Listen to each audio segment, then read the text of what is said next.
Good morning, everybody. We start the second day at HIT, and today we will start the different roundtables on the vertical markets. And we will start with CleanTech. And for this reason, let me introduce you, Antoni Martinez, the General Manager of IREC, the Institut de Recerca de Energia de Catalunya, Catalan Institute for Energy Research. The floor is yours. Thank you. Thank you, José María. Thank you very much. Good morning, ladies and gentlemen. I will have a very short introduction of the session. In fact, I will present you very shortly also IREC. IREC is a very young institution here in Catalonia trying to work on energy research and developing technologies on the energy sector, new technologies. Well, it seems that CleanTech is one of the focus of creation of new business, and despite of the crisis, it seems that it's going ahead, it's growing, and is becoming one of the most important sectors. In fact, well, energy is is the big sector in capital in the world, and then it's one of the sectors that would probably grow in the future and will change also in technologies and business models and in general. For example, companies that exist 20 years ago today don't exist, and probably no one of the companies that today exist in this sector will exist in 20 years. And then this is the reason why this session it's so important.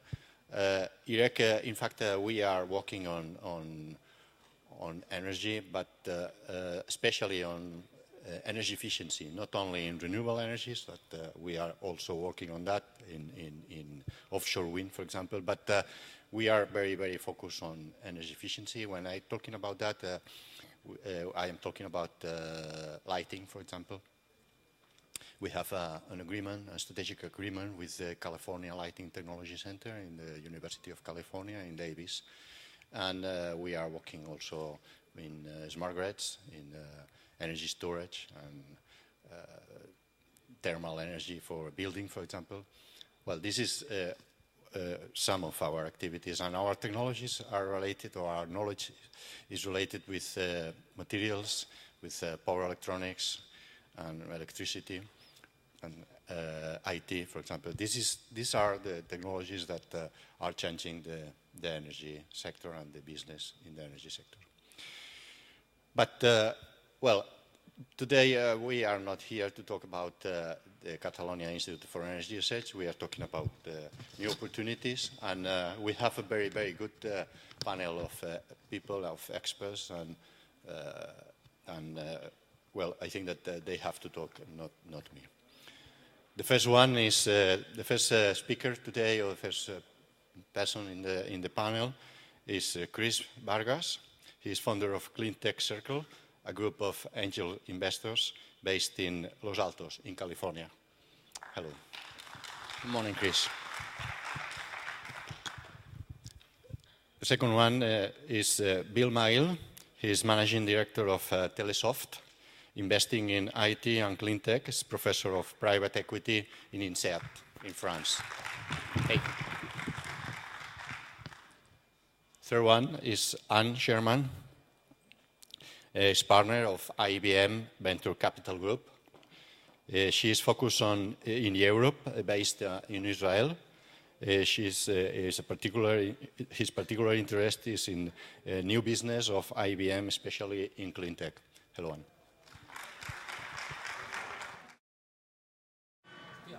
Fourth one is Alexander Schlaepfer. He's partner of Aster Capital. It's a multi-corporate venture fund with Schneider Electric and Alstom. Hey, good morning, Alexander. Next one is Charles Vaslet. He's partner of Emerald Technology Ventures. Is working in CleanTech, independent venture capital fund for 10 years. He's based on Zurich and Toronto. Emerald is very well known. Thank you. Sixth one is Eduardo Galvan. He's CEO of Green Power. He's a doctoral engineer, founder of Green Power.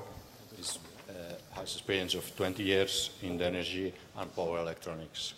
Hello, everybody. And finally, is our moderator of the session today is Pablo Márquez de Prado. He's head of strategic initiatives of GAMESA. You know GAMESA very well. Pablo, thank you very much. Thank you, Antoni. The floor. Thank you very much. I think we don't need the micro. Thank you. Thank you. Okay. First of all, thank you, Antoni, for this introduction of the panelists. I think that you'll agree with me to be so impressed for the quantity and quality of experience and background that these people bring to the table. I hope we have a nice session, a nice panel, and that we have fun talking about CleanTech. I would also like to thank all the institutional partners that allow us to be holding this session today. When talking or when designing a session about CleanTech in Spain, I think that the first thing that we should do is try to define what we understand by CleanTech, or what the industry says that CleanTech is. I think that CleanTech, for most of the people, is quite a broad scope of several industries and sectors, most of them related to energy generation, energy storage, energy efficiency, transportation, electric vehicles, waste and recycling, water, wastewater. So we have quite a broad scope of industries and subsectors in which all these people are involved. Regarding this recent evolution of the sector from 2004 to 2009, the industry has shown quite an impressive evolution. In the year 2008, before the global financial crisis, we almost reached $9 billion of cumulative of investments. 2009, we were able to reach 2007 levels. And the number of deals being done in this industry is continually rising, so it's quite an activity in this area. And if you would like to ask me, well, are we in the right place at the right moment, I would say that yes, you are, because CleanTech is now the most, let's say, famous subsector within the VC industry right now, at least in the US, which is the most important area for VC investing right now. So we have CleanTech investments, which account for more than 22% of all the investments being made in the US in 2009, so quite impressive. I've been told that 35% of you are entrepreneurs, 40% of you come from the VC world, and the 25% left come from different corporates, government, administration, and research labs and universities. So we've tried to design quite a broad panel in which we'll try to address the most interesting questions that should be addressed when talking about CleanTech. I will be addressing several questions to the panelists, and we'll try to hold an interesting discussion and debate around different areas, which you can see now in the slideshow. So let's start. My first question will go for Bill Magil. Bill, you have more than 20 years experience in the VC industry related to energy, to IT, to software, media. Which are the main differences you find in the CleanTech sector in respect to other sectors such as IT, health, bio? What we as investors should care about when deciding to get into this sector? Which are the main differences? Thank you, Pablo. I think the first observation you've already pointed out, that CleanTech's not an industry. CleanTech is a collection of industries that are all extremely disparate and require a very unique, each requires a unique set of resources. So when you look at CleanTech as a whole, you need, if you are going to be a generalist investor in CleanTech, you need to either have partners in the firm or resources you can draw on that have an understanding of biology, if you're going to get into fuels, chemistry, if you're going to get into the area of batteries, mechanical engineering for wind, photonics for solar, software for grid, That is, to me, the most obvious distinction between the work I have done in CleanTech and the work I have done in IT prior to CleanTech.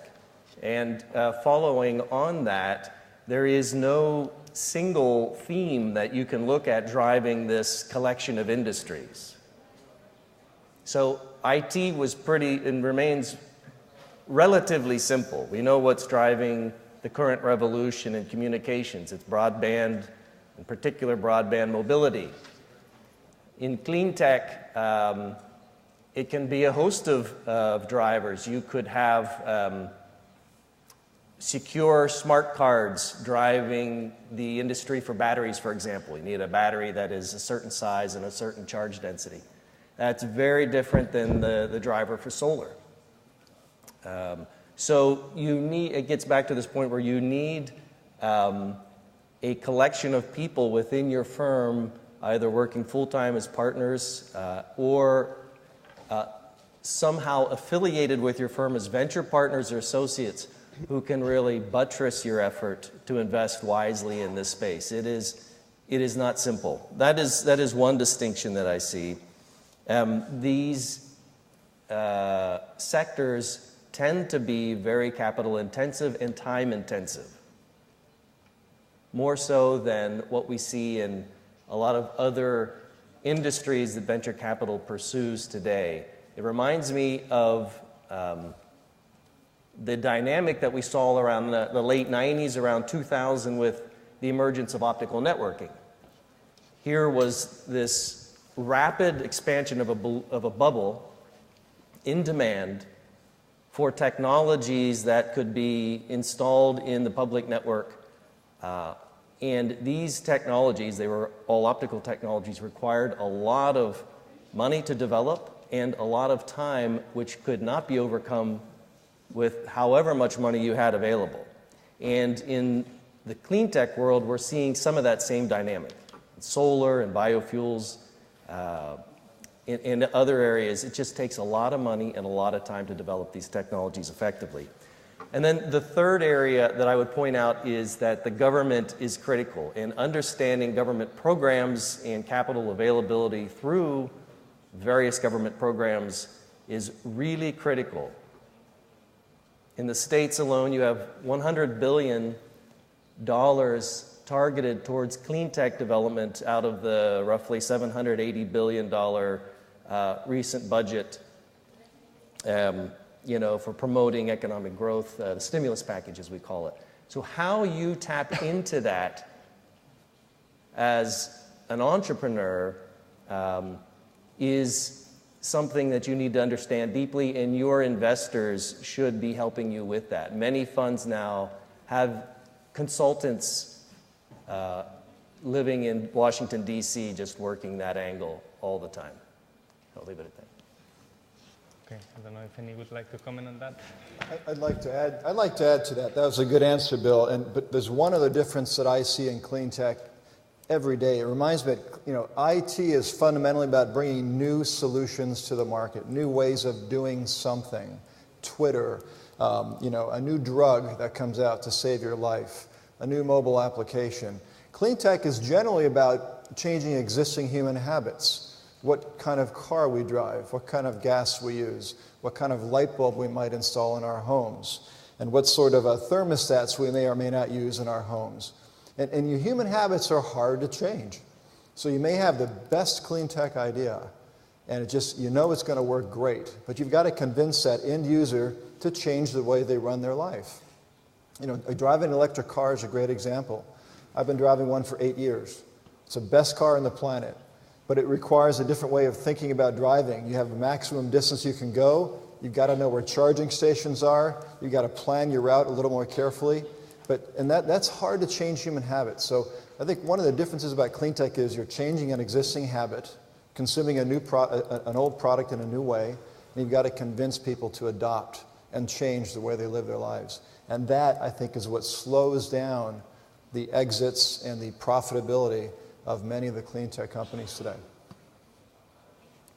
Okay, so we have a sector made out of many subsectors. We have quite a different sector from other historical sectors like IT and healthcare. And now we have new players coming to the industry, like the corporates. I would like to address Han a question regarding this issue. How do you feel that you are being treated by traditional VCs when you start trying to get some direct investments into companies? And how do you feel, really? And you guys, how are you treating the corporates that are starting to arrive into the industry? Do you see them as competitors, as potential partners? Well, how do you feel about them? I think that if any of you heard the corporate VC panel yesterday morning, you heard that the IBM strategy is actually quite different. We're not a financial VC. Our strategy is to invest resources, not money. So when we partner with the companies, we find ourselves in the position of being able to have an equal place around the table with the VCs in terms of the general interests in helping to drive the change in the industry.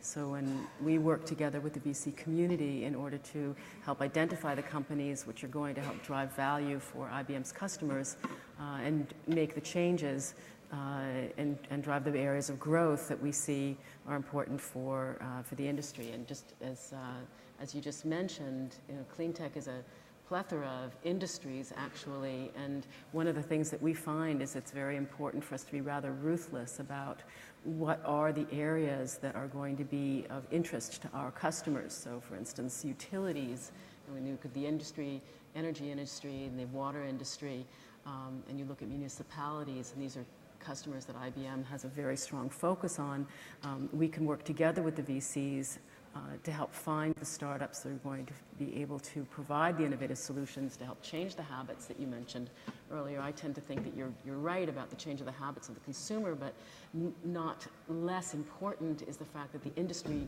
customers themselves have their own risk aversion about taking these kinds of leaps into new types of technologies.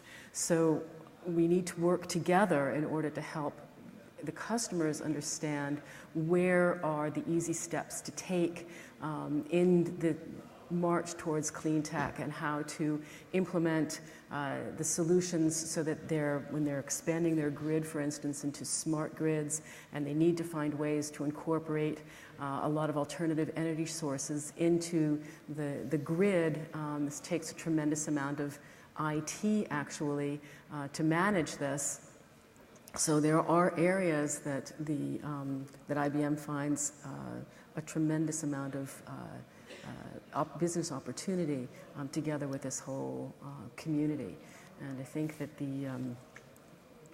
the worlds that are meeting here, and you can see it on this stage, as you said, and you need to have your partners who know biology, chemistry, and physics. CleanTech, from IBM's perspective, is where, for us, it's where the worlds of biology, physics, and chemistry meet IT. And it's at that intersection that we see the tremendous business growth. Any VC would like to comment on that? I mean, maybe, I'm from a corporate fund who does invest other than IBM. And we do see that us being able to invest is making much of a difference also in our relationship to the VCs. It's not that we are in competition with VCs. To the contrary, the VCs invite us into the deals where they see we can add value. And having a skin in the game, whether you're putting down money, that makes you a much different partner than if you're just if you're just acting as consultant or as facilitator in such a relationship.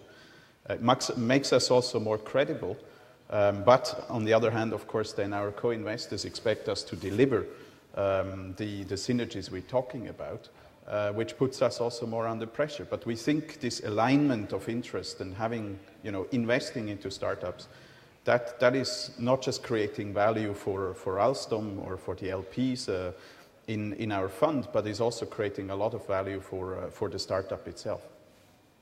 And when you co-invest with a pure strategic VC, do the exit objectives or do not collide? I mean, you may be more interested in a strategic acquisition for one of your parent companies, and the VC may be interested more in the financial output of the deal?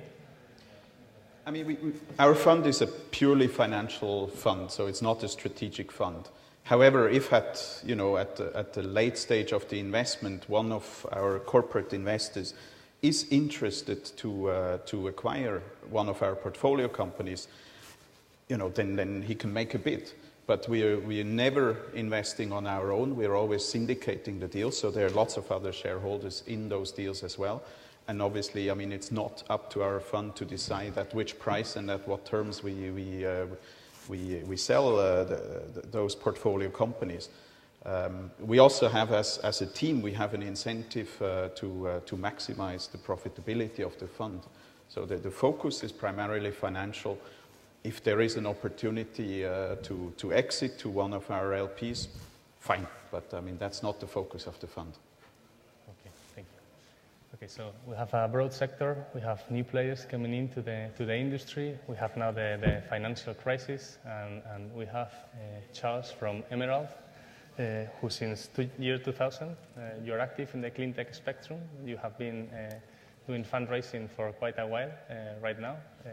2 funds, I think, that you've raised to the moment. And Alex, you have also been now quite active trying to find a partner or several partners for your fund. Do you see any challenges ahead when trying to raise capital in this environment? Well, there are always challenges in raising money, as any entrepreneur will tell you.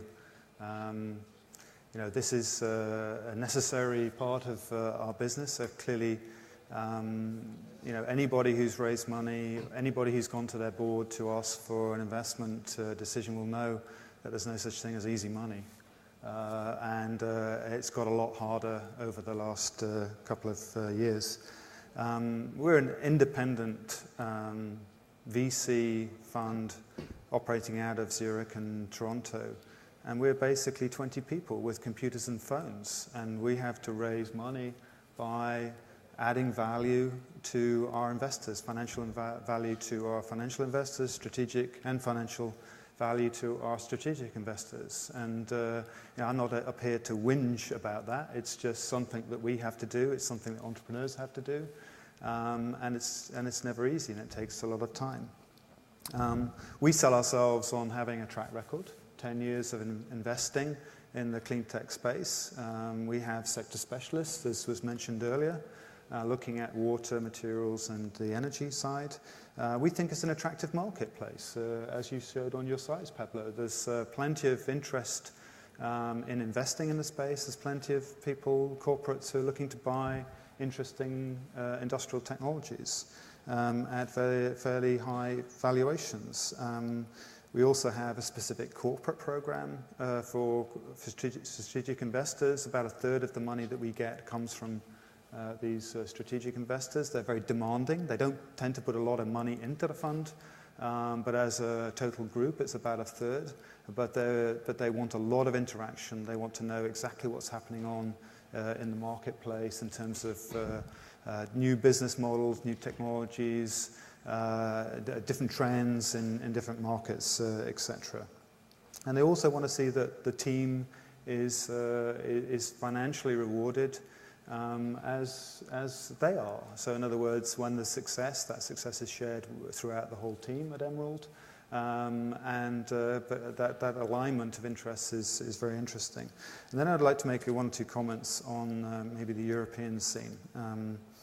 So CleanTech, as Pablo mentioned, is a large part of the venture scene in Europe. About €1 billion was invested in 2009, which represents around 40% of all investments in venture capital. Yet if you look on the global basis, 22 billion euros was invested in VC throughout the world in 2009. 60% of that was invested in the US, and only 14% of that was invested in Europe, which is clearly way behind. And yet 10 years ago in CleanTech, Europe was on an equal footing with the United States. And if you count the number of patents that emerge from Europe, which is about the same size as the US, it's equal. Yet there seems to be much less capital from governments and from VCs and other sources of finance, taking those innovations through to business prospects. And I think a couple of reasons for that. Clearly, government support was mentioned earlier. If you look at the stimulus packages from China and the US, it's substantially more than in Europe. And also financial institutions, they have a larger allocation to venture than we have in Europe. And this is an issue which we've raised with the European Commission, and hopefully we'll see some changes there too. Are you seeing any differences in the US? Are you seeing any new LPs trying to get into the market? Do you think that all of them have already entered? I don't think the dynamic is particularly different. The industry itself is unhealthy at the moment. I don't think that's a surprise to anyone who's tried to raise money either as a GP or as an entrepreneur. It's hard. Supply and demand is the rule as it is in economics in general, and there is just an undersupply of available capital and an over demand for that capital. I think firms like Charles that have been around a long time, Emerald, and who understand this market well will do fine, and I think firms that we saw yesterday on this panel, Mayfield, Kleiner Perkins, and others who have incredible prestige in Silicon Valley will do fine because just through the nature of who they are and the fact that they tend to see the best deals early. But I think there's a middle ground of investors who have come to this party late, well, I should say not late, but later, recognizing that this is probably the most exciting space to be investing in since the invention of the computer, given the ultimate size of these markets we're talking about, but who really don't understand it. And there will be a washout of a lot of these firms who may be able to raise money once, but then not being able to return capital will not be able to raise money again. When I say it's an unhealthy market, it's a difficult market. Actually, this dynamic of cleaning out or pruning the industry is probably, well, it's certainly necessary and probably healthy for the long-term viability of venture capital. I will just add one thing. It does remind me a lot of the optics space. I mentioned this earlier, but I'll just return to it for a second. There was a bubble in optics. I used to go to conferences in optics going back 20 years because I was an optical engineer, and you would never see an investor at these conferences. They were very geeky. People showing little jewel boxes of lasers with funny wires coming out of them and stuff. And very boring, and the parties at night were very just terrible.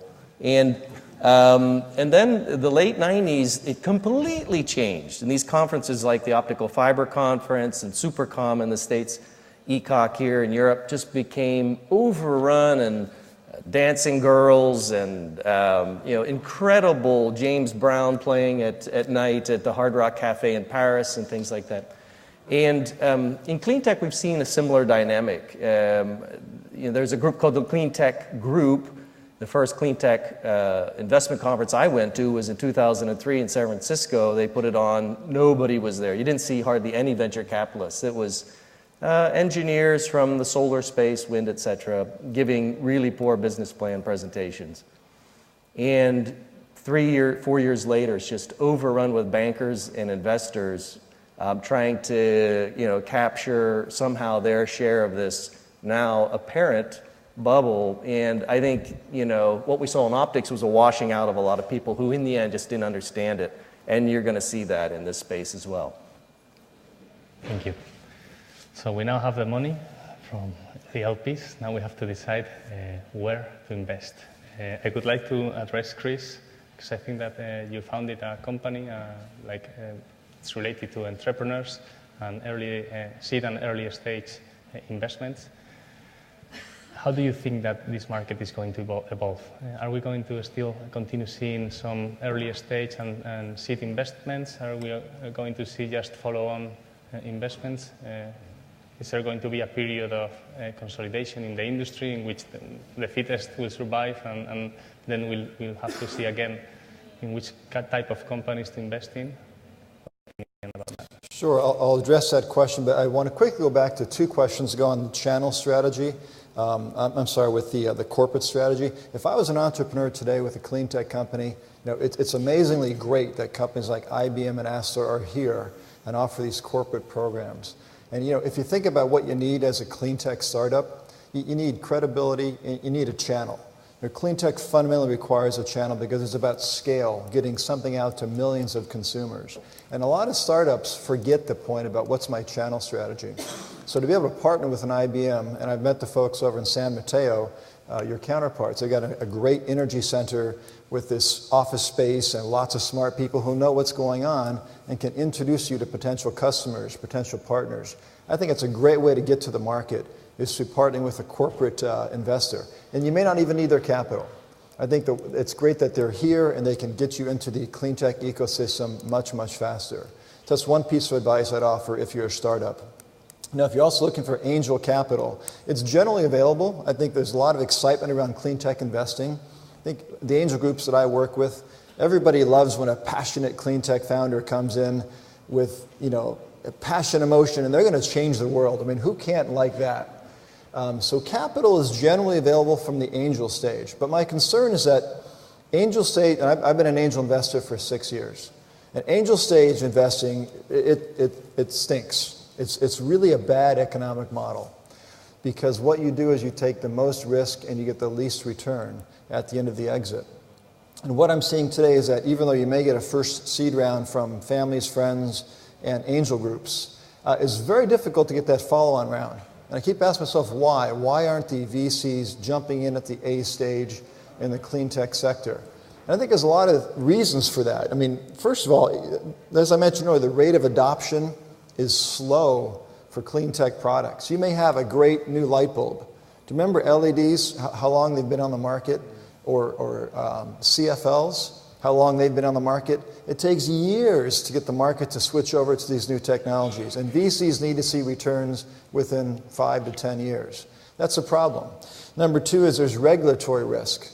And I don't mean the risk that you might not get funding from the federal government. There's a risk that your competitor may get funding, and all of a sudden your market is impacted because of that. So there's a bit of an uncertainty there that causes VCs to say, wait a minute, something may happen that I can't predict that will wipe out my investment.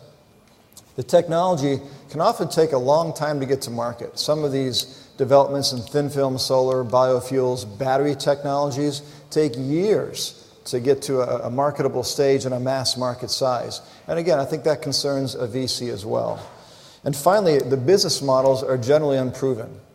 You've got a business model that may take a long time to prove out that there's an economic value being added. And that's a risk to VCs as well. And finally, I think, quite frankly, a lot of VCs are not very familiar with clean tech investing.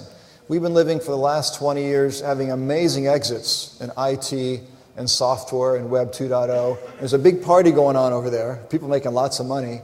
And in the clean tech space, think hard about how many amazing clean tech exits there have been in the last 5 years. There have been some, but relative to the other sectors, there's definitely not as many. So I think VCs may be tending more towards the attractive return sectors, and quite frankly, the complexity of clean tech slows them down. So I am concerned that you can probably find angel investment capital, but to get the follow-on rounds is challenging right now. And I would focus on the clean tech focused funds, because they've got smart people who really know it. People like Nth Power, people like Kleiner Perkins, Ocean Shore Ventures. I mean, these people do clean tech, right? So you want to talk to them. And secondly, we'll talk to the corporate groups like IBM that have a huge investment in being global leaders in clean tech. And they'll take you to the market, and they'll find you customers, channels, and places to go to grow your business. They may not provide the capital, but that's actually a customer is more important than capital any day of the week. That's true. We always say that getting money is easier than getting a customer. And that's what we try to help them do the hard part. Okay, we'll move later to the deal flow part, but first I would like to address Eduardo, because he's the only entrepreneur within the panel. Do you believe, Chris, did you find any difficulties when raising capital, when getting those VCs into your company, which I believe you funded in 2002? You are now selling 26 million euros in 2009? Last year, yes. Last year? Yeah. So how was your initial relationship with these guys? Was it tough? Did they put you in a lot of difficulties?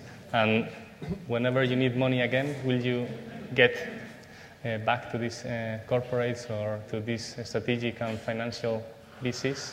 Will you require the help? Okay, thank you, Pablo. It's a good opportunity for us, for our company, because I with a lot of company that we need money, but an entrepreneur company, and I have a company to explain what we do and how we are working with the capital. At the beginning, we need money to the first growth of our company, and we obtained this money from government help. It was enough for us. We used CDTI, the program Neotech, that is famous here in Spain. We complement this with a lot of other programs and with our own resources. And the second step was a capital risk help with risk capital was 1 million euros. And this was very difficult for us, this process. And we had to do a lot of business plan. We have to change. We have to have a very hard negotiation with risk capital. And at the end, it was a very good opportunity for us, this step. Because not only we obtained the money, only we obtained a professional change of our company. We changed our company from a family company to a professional company. And it was a very positive step for our company. We prepared a big growth in our company for the next year. The capital came to our company in 2007. In 2008 and 2009, we grow exponentially, and this slope of growing needs a very, very big help for capital for this. And only now in this state, we are looking for a new growth for worldwide, but we need a more specialized capital risk company. We need a help in the sense of strategy, in the sense of more help in the future, because the risk capital gave us an opportunity with money and professional change, but not specialized in the business, in our business. And we need in the future we need a company, capital risk. More specialized. Right place, then. Maybe I can add a comment to that. I mean, I think it really is important that VCs investing in this space, because of the time, the capital intensity, the difficulties in market adoption, that you take a very active role. You sit on the board of the company, you have capacity to help the company through those issues, and you know how to help the company in refining its strategy, its channels to market, and also helping the company to sell the product. I think that's really important, that the VCs don't just come with money, and that we actually bring some of the things that the corporates also can bring to these startup companies as well. We are also negotiating with a corporate company, because we can have a company that it could be a friend of us.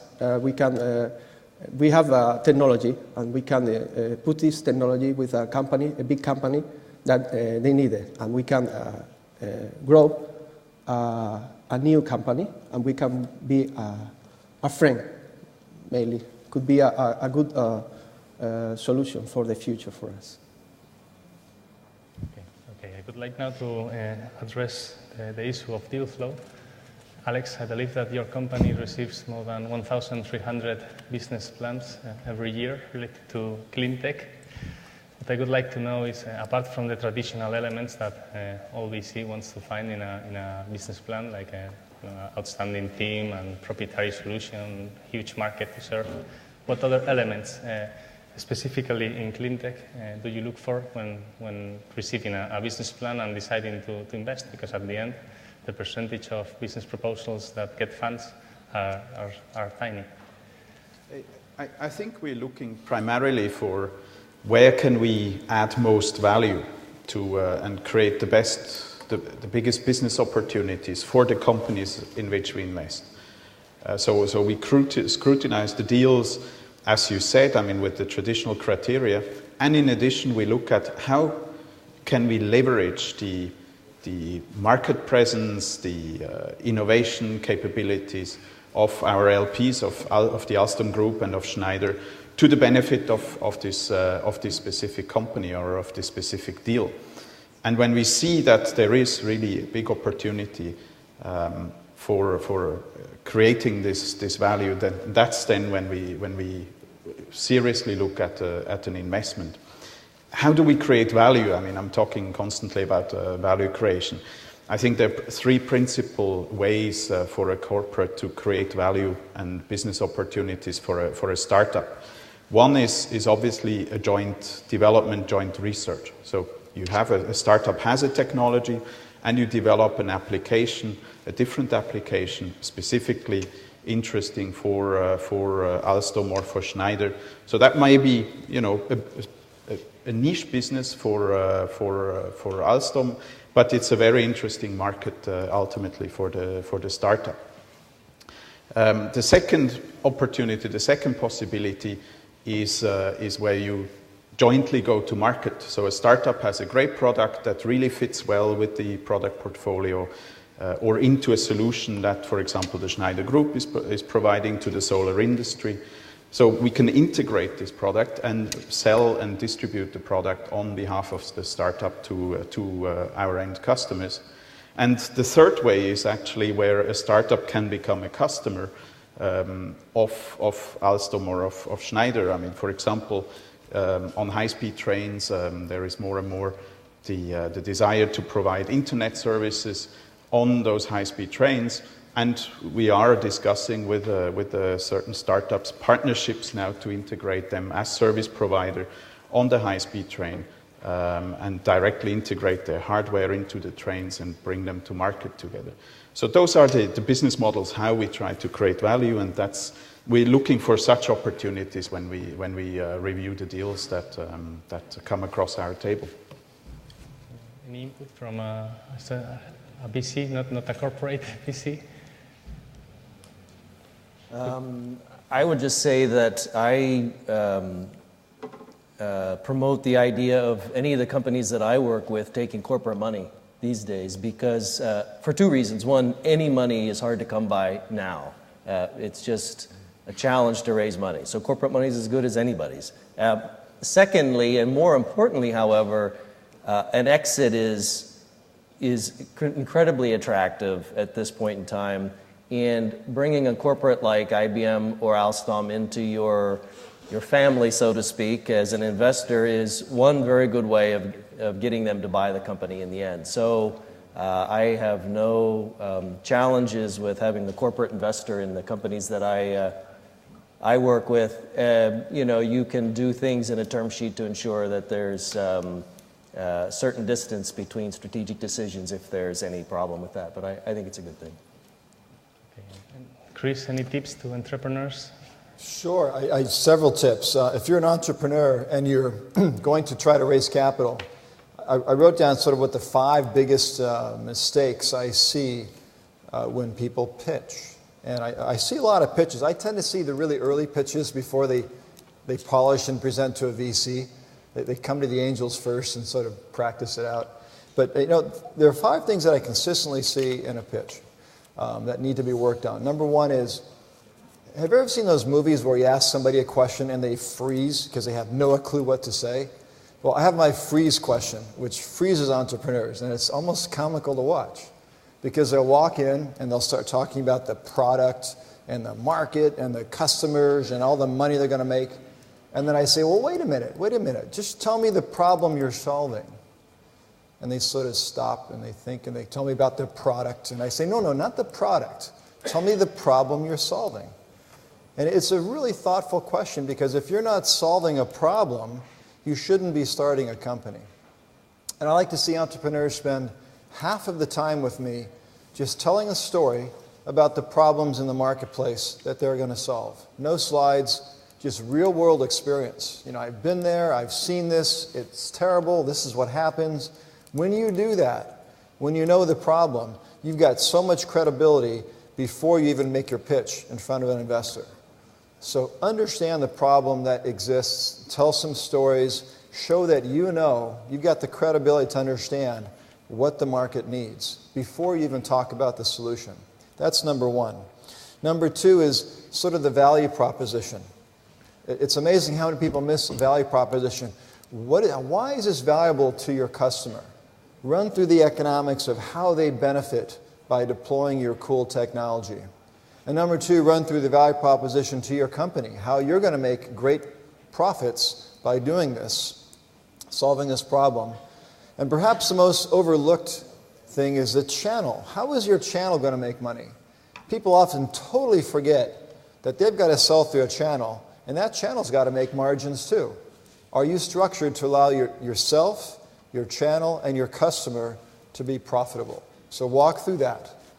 Number three, too much time on technology. I think it was yesterday said by the gentleman from Mayfield, I get it. We generally get the technology, and he's right. Focus on the business model. How are you going to take that technology and convert it into a really, really good business model?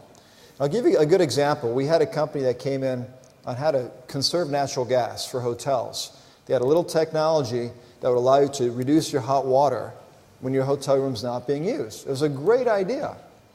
So they brought a really good technology sort of business model, but they completely forgot that once they install that little device, it tends to break down, or it tends to overheat the water, or it tends to go haywire. And every time they installed a new device, they'd spend 3 times that amount of time servicing and maintaining that device. So the business model kind of fell apart because the initial installation was successful, but the ongoing lifetime of that product completely failed. So understand the business model and your economics around how you'll make money through the life cycle of that business model. Number 4, talk to investors when you want money.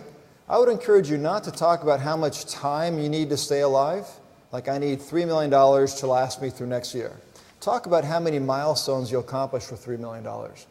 Doesn't matter how much time it takes. You say, you know, with this capital, I'll accomplish these 9 things. That really shows that you understand how to use capital. And you take the capital and you accomplish meaningful goals. And the number 5 is to get validation that there is a market for what you do.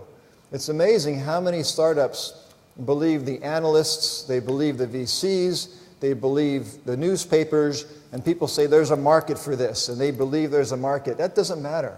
The only thing that matters is, are there customers who believe that this is a problem? And I've seen many, many startups and many VCs fund sectors for which there is 0 customer demand, because a lot of smart analysts would write reports and say this is a problem. So I'd encourage you to validate your market through customer feedback, not analyst reports, not how many venture capital dollars went into the sector, just raw data from customers. Gives you a real credibility in front of an investor. So those would be my 5 points of advice for anybody looking to raise capital. Thank you, Chris. Well, before closing, I would like to show a pair of slides which show the recent evolution in the CleanTech sector, a geographical breakdown of where investments have been made in the past 4 years. We see that North America and Europe are gaining, well, Europe is gaining share from the US, but the US is still a huge market.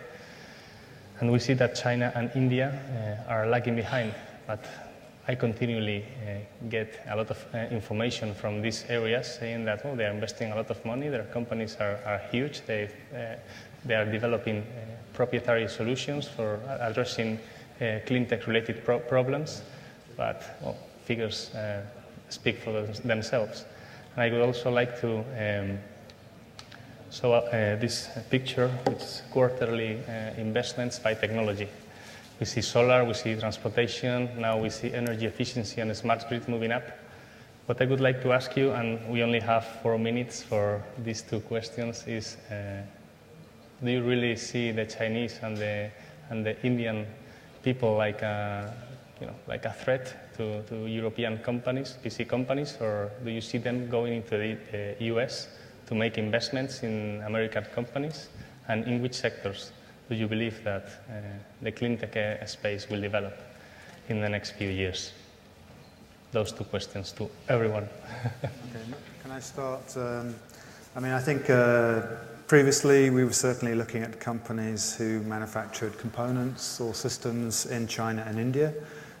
Today, I think we're looking at companies investing in European and North American companies who access end markets in India and in China. And I guess the next fund will probably consider making co-investments with local VCs in those regions, in companies in India and China. And then maybe the 4th phase will be us setting up a special fund to address those markets. But that's a huge step for us. That would be a transformation of the team, new infrastructure, new culture. So that we're a long way from that. In fact, a couple of years ago, the CleanTech network had a conference in Beijing, and I asked somebody from our team to come back with a term sheet. Just bring me a term sheet back from China. And these things just aren't established as they are in the West yet. And I think VC investors in China are having to invest in later stage deals where they're more kind of about manufacturing so they can keep hold of the entire entity. So that's how I see it. And in terms of the sectors, clearly there are cycles in technologies, and knowing about when to invest in technology is really important. We do a lot of insight analysis of what we see the megatrends are over the next investment cycle, so that we try and invest in companies that will address these large markets in the future. Alex? Yeah, I mean, from a geographic point of view, I do see China coming, and Asia, but particularly China, becoming much more important in the next 5 to 10 years, and not just in the frame of the general China frenzy, but China is investing a lot now into basic research. I just discussed last night, Huaneng, one of the biggest utility in China, has decided to create a clean energy research institute. And they're now out in the US touring, trying to attract Chinese students to come back to China. They're looking for 1,000 research engineers to join their research institute. You know, this is a massive effort that China is putting into basic research. And this will definitely, in the next 5 years, will yield a flow of new technologies, of innovations that will then need to be funded, and that will become a venture opportunity. So I'm despite the bubble talk and so on, I am bullish about China and the innovation opportunities that are inherent in China. I think in Europe, we'll see probably again a bit of a flattening because there's less public money available, there's less incentives available, so the innovation drive may slow slightly. Okay. And do you see any, or Chris, would you like to add up? Yeah, I'd like to comment. That's a very good question. I would look at where's their capital, where are their consumers, and where is their commitment to allow a market to develop. If you look at IT 20 years ago, it was clearly North America. There was capital, there were consumers, and there was a commitment from the government not to get involved. Do you remember how the European telcos would always kind of try to regulate the internet and regulate IP and introduce, controlled standards? The U.S. said just let IP happen, and the IT industry largely flourished in the U.S. because of that. Capital, consumers, and a commitment to let it happen. In CleanTech, where is their capital, where is their consumers, and where is their commitment to make it happen? And I think the obvious answer is China. I mean, if you think about that, there's a lot of money, there's a lot of consumers, and the government is very, very committed to making China a clean tech leader. It's so frustrating to live in North America and watch our Republicans and Democrats, go nowhere with regulation because they're all trying to protect turf battles, and there's a lot of inability to execute. And you look at China, they make a law, the law passes, the country moves forward. So I think long term, I'm very bullish on China for those three reasons. They have money, they have consumers, and they have a commitment to enacting good legislation. We'll have to learn Chinese then. Okay, thank you very much. Thank you for being here, for giving such a nice session to all the audience. I would like to thank you all for being in here in this CleanTech session, and hope you had fun, you learned a little bit about the industry, and you find it attractive. So your money and your opportunities come to it. Thank you very much.